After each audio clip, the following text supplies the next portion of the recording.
بسم اللہ الرحمن الرحیم۔ قربانی کے حوالے سے، شرکاء کے حوالے سے ایک سوال یہ پوچھا جاتا ہے کہ جو بینک کا ملازم ہے، بینک میں جاب کرتا ہے، تو اس کی آمدنی مشکوک ہے، کیا اس کو قربانی کے حصے میں اگر شامل کیا جائے تو باقیوں کی قربانی پہ کوئی اثر تو نہیں ہوگا؟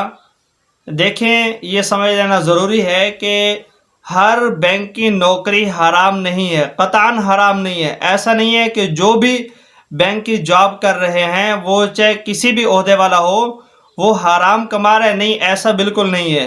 وہ اپنا وقت دے رہا ہے، محنت کر رہا ہے، ٹائم دے رہا ہے، اپنی تجربہ دے رہا ہے، اپنا علم دے رہا ہے، تو اس کی وہ تنخواہ لے رہا ہے، تو اس کے لیے یہ تنخواہ حلال ہے۔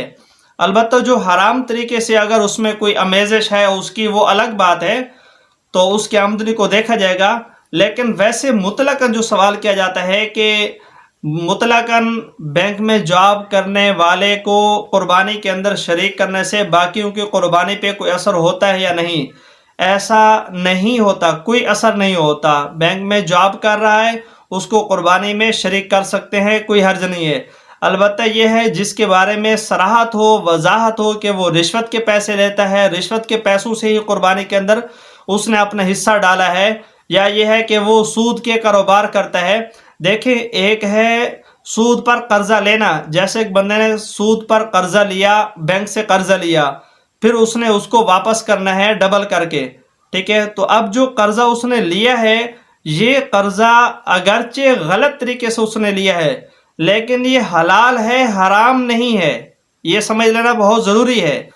یہ حلال ہے، اس کے لیے حرام نہیں ہے۔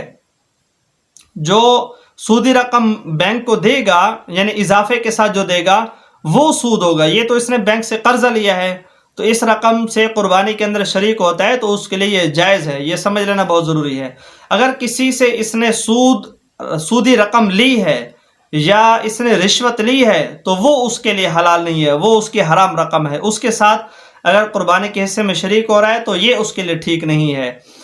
اور ویسے دیکھا جائے، جو بندہ ایسے لین دین معاملات کرتا ہے کو دیکھا جائے گا کہ اس کی آمدنی کا زیادہ حصہ حلال ہے یا حرام ہے۔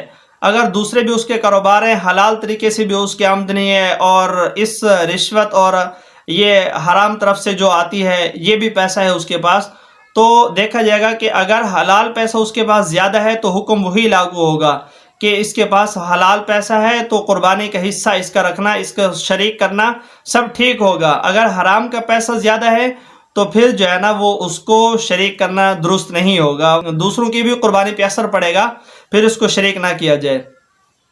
پھر بھی اگر وہ کہتا ہے کہ میں ادھار کسی سے حلال رقم لے کے اس کو میں بعد میں جس طریقے سے بھی ادا کروں، تو ایسا کرتا ہے تو بھی ٹھیک ہے، اس کو شریک کر سکتے ہیں۔